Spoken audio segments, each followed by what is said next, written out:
com o Gabriel Ceballos, professor da Unesp, com o Robert Campbell, professor da University of South Carolina. É um experimento que a gente rodou nas eleições de 2010. Né? E ele, como o professor falou, ele é uma relação que a gente tenta estabelecer entre eleitores e candidatos. Né? Eu vou contar um pouco a história desse paper e tentar com isso explicar o que seria um semi-experimento em ciência política. Eu tive a oportunidade de fazer o doutorado de sanduíche na Universidade de Yale. Quando eu cheguei lá, eu participei desde o início da formação do núcleo de pesquisa em análise semi-experimental organizado pelo professor Donald Green, que é um professor bastante consagrado na área de experimentos. E eu cheguei lá, imagina, eu estava vindo da USP em ciência política, cheguei lá e nem sabia o que era, não tinha ideia do que era experimento em ciência política, achei um nome bonito. Entrei no seminário assim, e aos poucos eu fui me inteirando. É muito difícil, uma área muito difícil, uma área relativamente nova na ciência política de modo geral. Também é bastante nova na área de relações internacionais, que é a área de pesquisa mais concentrada, né? Mas que abre enormes possibilidades de pesquisa. O que é um experimento, um semi-experimento em ciência política? O pessoal de experimento tenta dividir a análise de ciência política em dois tipos de política. Né? Análise observacional, né, que chama de análise observacional, e análise semi-experimental. Análise observacional é uma análise em que você, como pesquisador, olha para o ambiente da política e tenta identificar uma relação entre variável independente e variável dependente. Né? Na visão daqueles que fazem experimento, uma análise observacional, por maior que seja o N que você analisa para o órgão, que seja o número de atores, você pode sempre ter um problema de endogeneidade das variáveis, ou seja, uma determinada circunstância em que a variável dependente ela define a variável independente. Né? Você também pode cair num problema que é comum em ciências humanas, principalmente nos estudos mais qualitativos, que é a selection bias, a seleção pela variável dependente, que você acaba selecionando os números de casos pela variável dependente. Esse é um problema constante em análises tanto qualitativas, observacionais, como quantitativas. Nas análises quantitativas você tem vários instrumentos estatísticos para tentar reduzir esse problema de endogeneidade, por exemplo, ou mesmo o problema de selection bias. A análise experimental tem uma outra perspectiva. A análise experimental, ela não é uma análise em que você observa a realidade e tenta extrair dela essa relação entre variável dependente e variável dependente. Aquilo que explica é aquilo que você quer explicar. Tá? Você olha de fora para dentro do ambiente político, cria um impacto exógeno no ambiente político, joga para dentro do ambiente político, para cima dos atores. Os atores reagem a esse impacto exógeno, né? E aí você faz uma relação entre controle e tratamento, vou explicar um pouco mais o que é isso. Você consegue, pela média entre controle e tratamento, verificar como que é a reação daquele ator a seu impacto. Então, a reação daquele ator ao impacto que veio de fora é o que você quer explicar, a variável dependente. Para você saber se você teve efeito ou não teve efeito, você tem que estabelecer uma relação entre tratamento e controle. Coisa básica da medicina, você vai administrar um ambiente, você tem dois pseudo-doentes, um você faz um placebo, o outro você faz um remédio de verdade, dá o remédio para um e para o outro, com o passar do tempo você analisa a diferença entre um e outro. Isso é o mais simples possível. Né? Então, qual é o lado positivo da análise experimental? A análise positiva da análise experimental é que você diminui a possibilidade de endogeneidade das variáveis. Na verdade, você cria a variável dependente fora, joga para dentro do sistema político, o sistema político reage. Que é o problema básico de amostragem. Né? Às vezes você joga esse impacto de fora para dentro, e aí você analisa a diferença das médias, só que aquela amostra, por alguma razão, é uma amostra deturpada, é uma amostra enviesada, ou é uma amostra que aconteceu uma vez no tempo. Então, você tem que fazer seguidas impactos e seguidas amostras para saber se essa é uma constante. Se aquela variável dependente ela se altera, né, de forma constante ao longo das variáveis. Então, esse é um problema comum em todos os experimentos do mundo, né, não existe análise metodológica perfeita, que é external validity. É muito difícil controlar external validity porque você não tem sempre as amostras à sua disposição. Bom, tendo em vista o problema da external validity, na realidade esse paper que eu apresento a vocês aqui, de 2010, é um projeto de mais longo prazo. Ele é o de 2010, a gente fez um experimento similar nas eleições de 2008, e a gente fez um experimento agora nas eleições de 2012, que terminou semana passada, semana retrasada, né? E com isso a gente tenta, com diferentes amostras, diminuir o problema da validade externa, externo validity, para tentar responder sempre as mesmas questões, né? Com amostras diferentes. Então, cada eleição é uma amostra diferente da outra.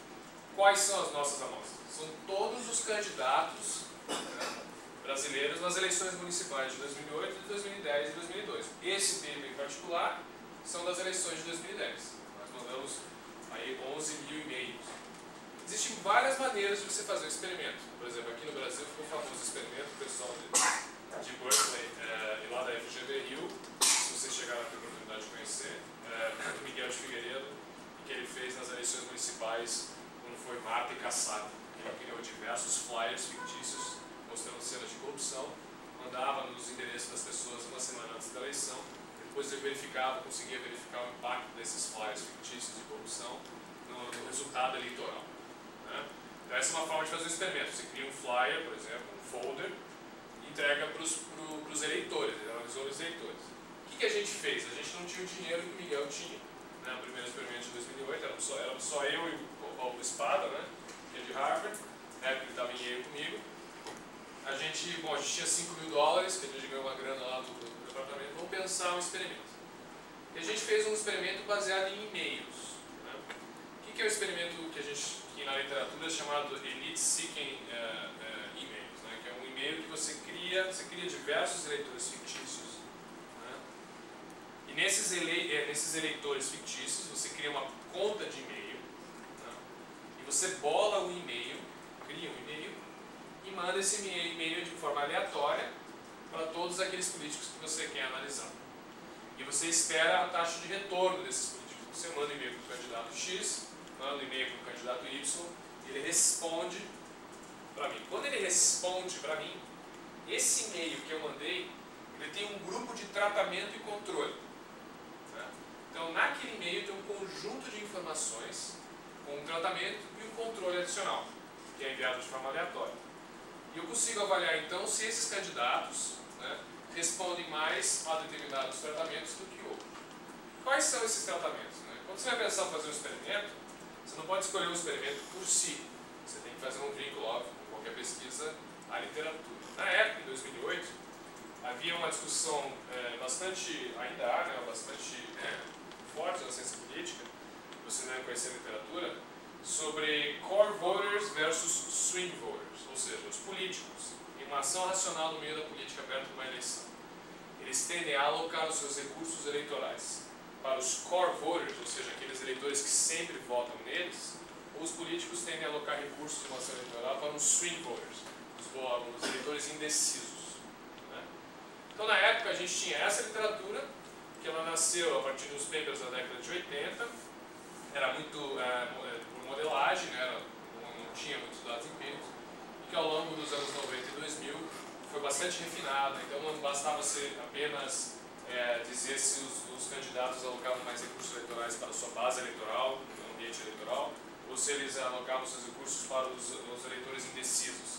Você tinha vários modelos de base eleitoral, você tinha vários modelos de eleitores indecisos mobilizados, não mobilizados, assim por diante. Essa literatura ela foi ao longo do tempo sendo refinada, bastava ser core ou swing, você tinha vários submodelos internos, mas a maioria dos seus estudos eram estudos observacionais, tinham poucos estudos experimentais. Então, no que diz respeito àquela literatura, o paper que a gente fez lá em 2008, na eleição municipal do Brasil, tá, era um dos primeiros estudos experimentais no que diz respeito àquela literatura. Naquele experimento, a gente queria saber, então, se um político, no ambiente eleitoral, respondia mais a um eleitor que se dizia eu votei no senhor e vou votar novamente.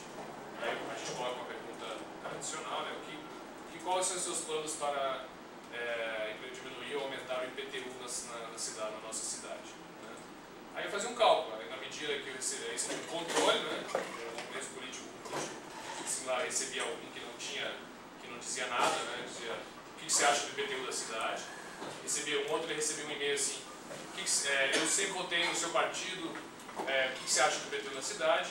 E depois um terceiro e-mail dizia assim, eu ainda estou indeciso em quem eu vou votar. O que você acha do IPTU da cidade? Então você tem um swing, você tem um core, você tem um placebo, né? Um controle. Né? Depois a gente pode discutir que tem um problema desse tipo de controle que a gente faz.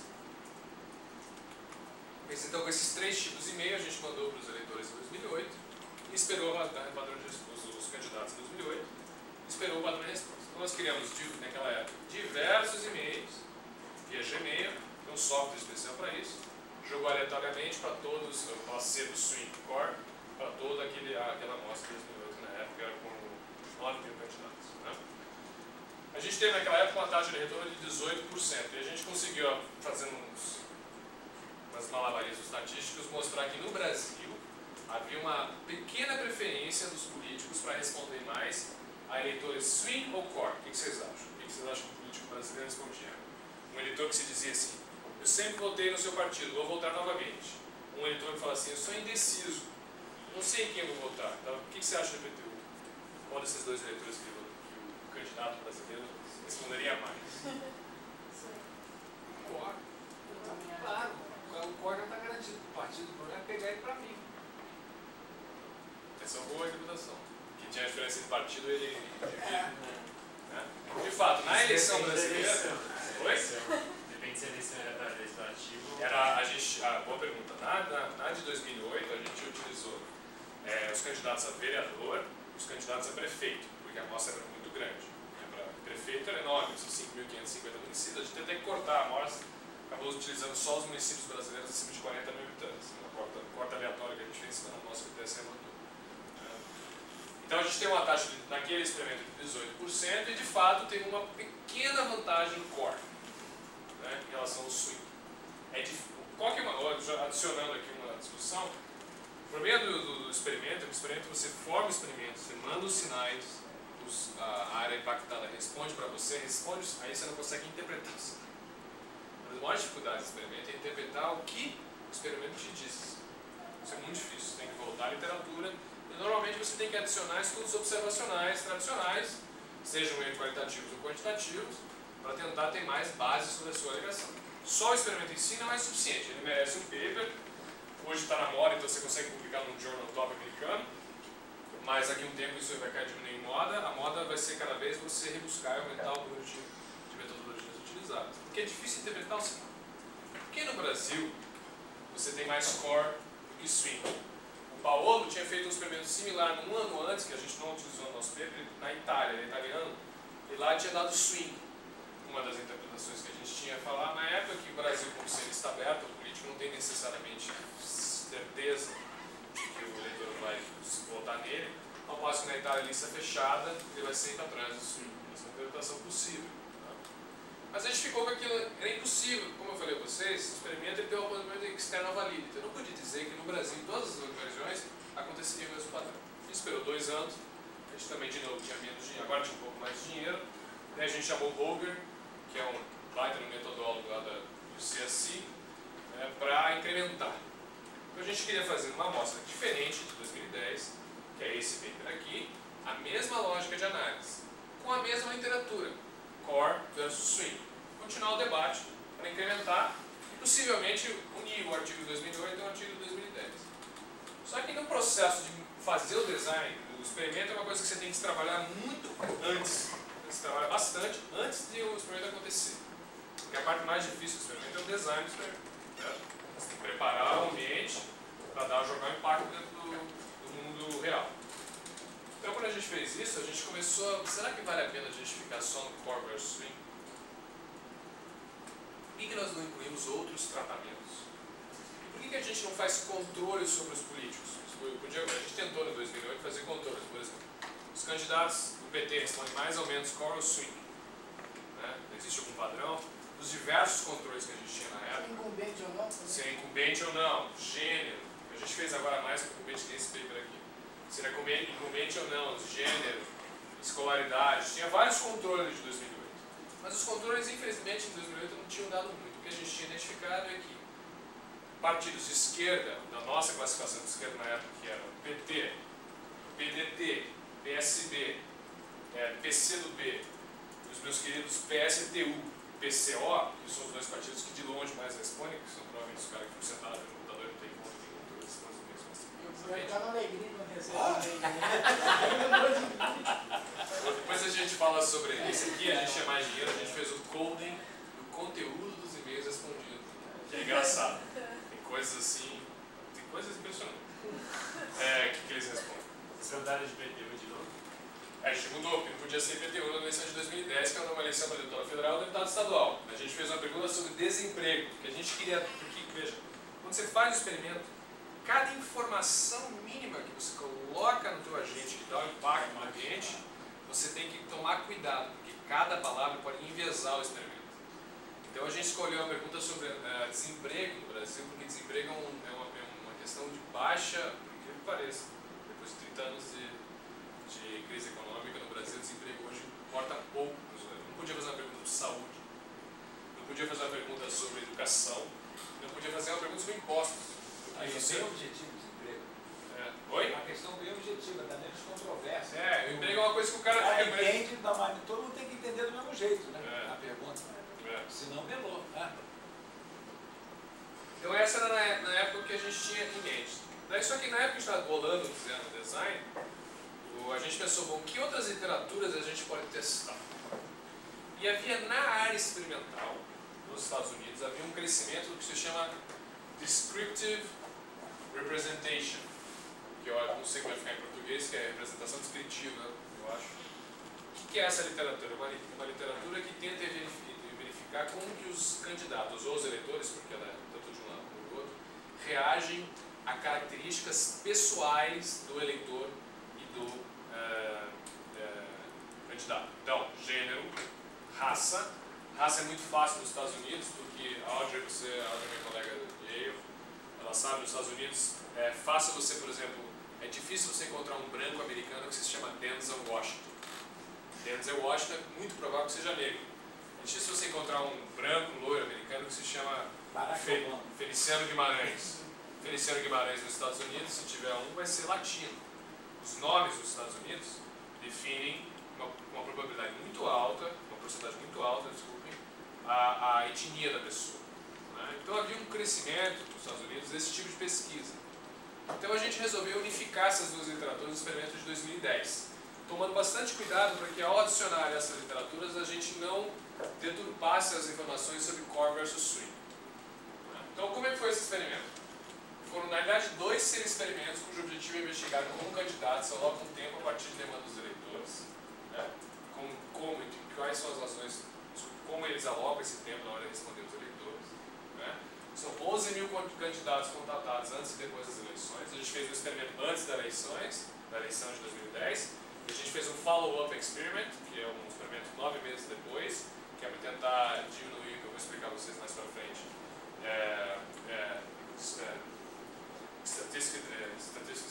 discriminação estatística, né? Que eu já vou explicar o que é isso. A gente fez 2 experimentos. A gente contratou, nesse caso, não contratou executivo, porque a amostra do executivo era muito pequena, eram governadores, presidência da República, né? Então, deputados federais e deputados estaduais. Né? A gente criou dezenas de eleitores fictícios e cada eleitor / e-mail possui um grupo de tratamentos específicos que permite avaliar o padrão de resposta dos candidatos. Né? Então, as literaturas testadas foram Core versus Swing e Descriptive Representation. Né? E a gente daí teve, no caso, inclusive, a amostra que tivesse agora no 2010, incrível a quantidade de informações que tem. A gente tem uma taxa de resposta equivalente em 2008 de 17% no primeiro experimento e uma taxa de 11% no segundo experimento. Vamos lá. Só para adiantar vocês, quais são essas características da literatura de Descriptive Representation que a gente adicionou ao e-mail de Core versus Swing? Então o e-mail vinha assim: sempre votei no Swing do seu partido. Né? Como é que, e a pergunta, e depois vinha a pergunta, né? Sobre desemprego. Por exemplo, o que a gente criou de características dos eleitores? Eu não posso no Brasil reproduzir a lógica americana. Como que é o nome de um negro no Brasil? Existe um padrão do nome de negro no Brasil? O João da Silva, ele pode ser branco ou negro? Pode ser? Qualquer um, certo? No Brasil não dava para você fazer isso. Então, raça era algo que a gente não conseguia testar no Brasil, a partir desse modelo. No de 2012, agora que a gente fez, que foi o que acabou sendo passado, a gente inventou uma forma. Mas raça no Brasil não dava para fazer. A gente tinha gênero, então a gente podia criar eleitores mulheres e eleitores homens. Isso era fácil. Né? A gente criou, e aí é uma parte mais polêmica do artigo, a gente criou no Brasil, às vezes é possível, e por favor as pessoas que conhecem pessoas ou cujos nomes são assim, não se sintam ofendidos pelo que eu vou dizer. Eu sempre coloco isso porque é um problema. E no Brasil, você às vezes consegue identificar pelo nome da pessoa a sua classe social. Então um cara chamado Jatan Danderson, ou Washington, é provável que ele seja mais pobre do que um cara chamado Carlos, sobrenome qualquer. Né? A gente encontrou inclusive uma literatura no Brasil, na antropologia, mostrando exatamente isso. Quando você faz essa escolha, você tem que se sustentar na literatura. A gente identificou um estudo da antropologia mostrando isso muito. No Brasil era comum entre as classes mais populares a importação de nomes americanos de forma deturpada na língua portuguesa. Então você tinha vários nomes americanizados na língua portuguesa. Era mais comum nas classes populares do que nas classes mais altas. Então a gente soube fazer uma diferenciação entre classe baixa, a partir do nome do eleitor, né, e classe não baixa. Daria para dizer classe alta ou classe média. Isso é classe mais baixa, classe não baixa. Tá? Essa é uma outra informação. E a gente também, por alguma razão, na última hora, a gente se deparou com literatura sobre discriminação contra indígenas. Então nós criamos diversos eleitores indígenas, com nomes indígenas. Né? Eu vou mostrar os nomes eleitores. Então essas eram algumas características da Descriptive Representation que estavam no corpo inteiro. Quais foram os resultados gerais desse experimento de 2010? Agora a gente teve um problema, porque a gente estava pensando core versus swing. Veja, na literatura swing core você teve uma falha parcial no teste da literatura. Ou seja, aquele resultado slide um pouquinho para core que teve no 2001 2008, no 2010 não teve resultado estatístico significativo. Isso, por que a gente chama isso de falha parcial? Porque você pode dar uma interpretação inteira abaixo. Que não há discriminação pela parte dos candidatos em relação a eleitores que se identificam como core ou swing. Mas poderia dizer, era uma coisa que a gente já tinha no 2008, caso isso acontecesse. Você pode dizer assim, no Brasil essa questão não é uma questão importante, ou no Brasil, como é lista aberta, como é muito difícil reter o eleitor, os candidatos brasileiros, eles respondem aleatoriamente a todos os eleitores, não dão preferência a core versus swing. O que no limite aumenta o custo eleitoral. Tem que gastar qualquer eleitor que chegar. Tempo para responder o e-mail. Então é essa que a gente chama de falha parcial. Né? Mas a gente teve sucesso na Descriptive Representation, que era algo que a gente não esperava que tivesse tanto resultado. A gente teve resultados significativos em alguns casos. Né? Por exemplo, tanto core versus swing como Descriptive Representation não houve resultado estatístico considerável para deputado federal.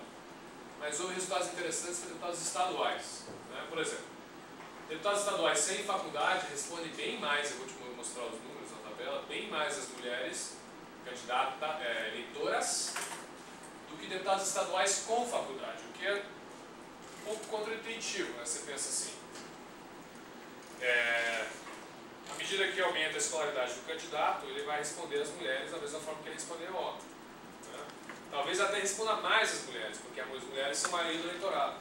Só que os números vão mostrar que você tem uma queda abrupta na resposta das eleitoras mulheres, o que é contraintuitivo. Né? Como é que um eleitor que não tem escolaridade, não tem faculdade, responde mais às mulheres do que aquele que tem faculdade? Difícil interpretar por que isso aconteceu. Isso pode ser só um problema nosso, de 2012, que a gente acabou de fazer, que está dando um padrão parecido para vereadores. A gente não tinha como controlar isso em 2008, agora a gente consegue. Tem alguma coisa, e a nossa interpretação que a gente vai colocar é em relação ao preconceito em relação às mulheres, que é difícil de interpretar. Tinha alguma questão, diferenças entre estados da federação? A gente controlou por estados e não teve diferença regional. Por incrível que pareça, a gente pensou, bom, um chute, né? Você dá um chute, isso é muito que você escuta. Se, teoricamente, o nível de escolaridade é mais baixo no Nordeste, você teria um número diferente no Nordeste, não houve diferença estatística relevante entre as regiões. Se a gente pegar por estados, sim. Mas como a taxa de resposta é relativamente baixa, 17%, então se você jogar para estado, a taxa é muito baixa, você não tem capacidade de argumentar, porque a amostra de números. Outra, deputados estaduais com faculdade discriminam mais indígenas dos eleitores pobres. Deputados estaduais que tinham faculdade responderam muito menos, né, chega a ser 20% a menos, para eleitores que tinham os nomes nomes americanizados, né, tipos de classes mais baixas, e indígenas, então, é lá embaixo. A discriminação contra indígena é impressionante. Contra indígena, mulher, então, vai lá embaixo. Bom, então, voltando à discussão, aquilo que eu já adiantei, de 20 a 26 de setembro, 11 mil e-mails aleatórios, 7 mil deputados estaduais, 3 mil deputados federais. Esse era o maior experimento já feito dessa natureza no mundo. Agora o que a gente fez em 2012 é maior do que isso aí, que a nossa amostra para a eleição municipal é bem maior do que a amostra para a eleição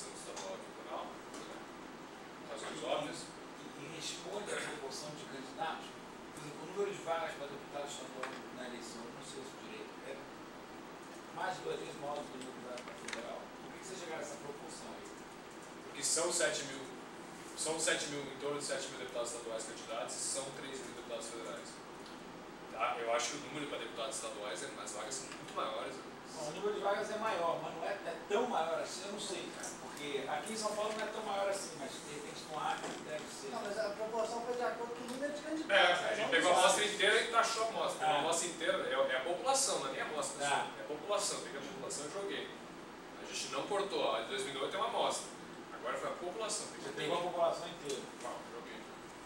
Não, é difícil interpretar. Eu acho, pelo número você pode dizer que é muito mais competitivo o deputado estadual do que o deputado federal. Se as diferenças de vagas não devem ser de 3 para 1, porque é quase 3 para 1. Exatamente não é 3 para 1.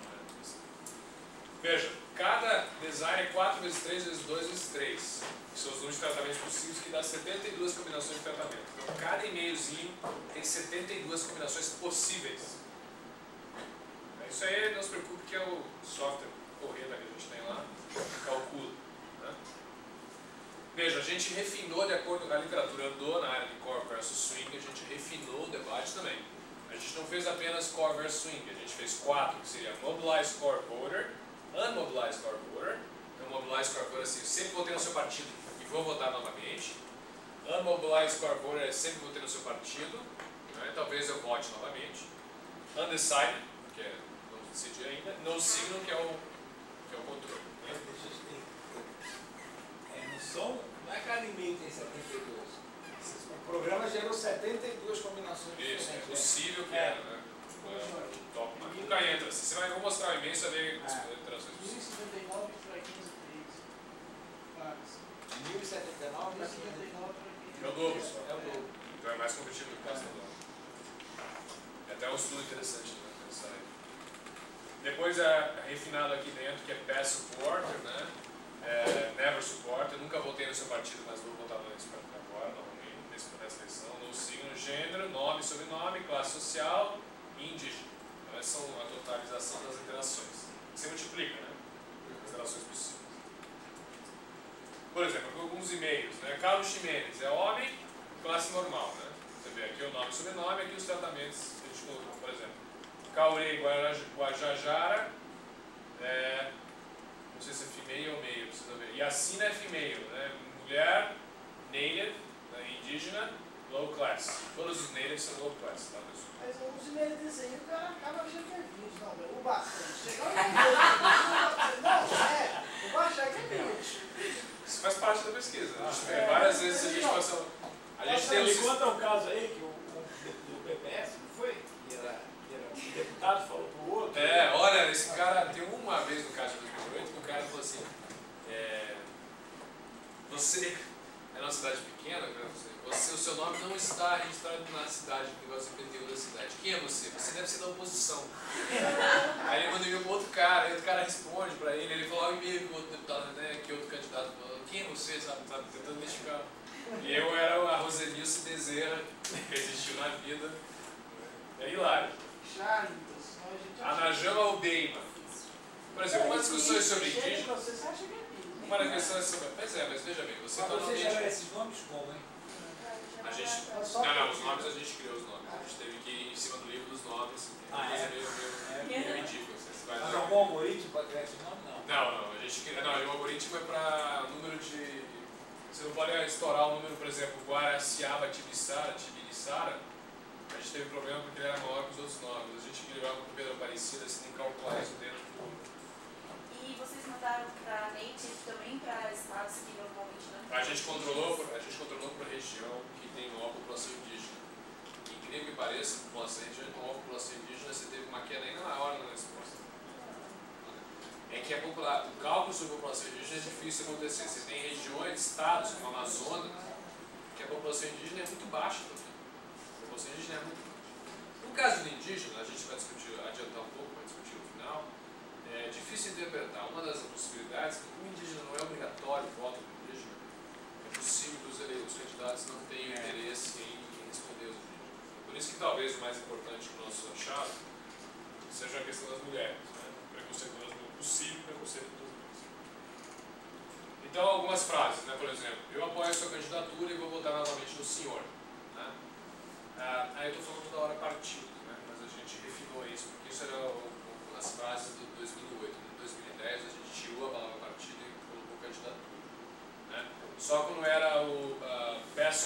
já votei no seu partido. Tá? Mas isso aqui, o Mobilize Core Voter, eu apoio sua candidatura, mas talvez eu não vote nessa eleição. Unmobilize Core Voter, eu ainda não decidi em quem vou votar nessa eleição. Undecided, sem sinal, no signal, né? Já votei no seu partido, nunca votei no seu partido. Essas aqui, pessoal, essas categorias não deram resultado estatístico. Isso é o que é mais decepcionante. Audrey, você que está se preparando para fazer o experimento, esse é o que é mais decepcionante. Você monta o design, joga o experimento, ele dá resultado contrário, e simplesmente você não controla a IA. Mas posso falar uma coisa? Mas eu acho um mega achado isso, não? Não está faltando. Porque, pensa bem, faltou uma informação aí nesse negócio do trabalho de vocês, talvez, que é aonde o cara mora.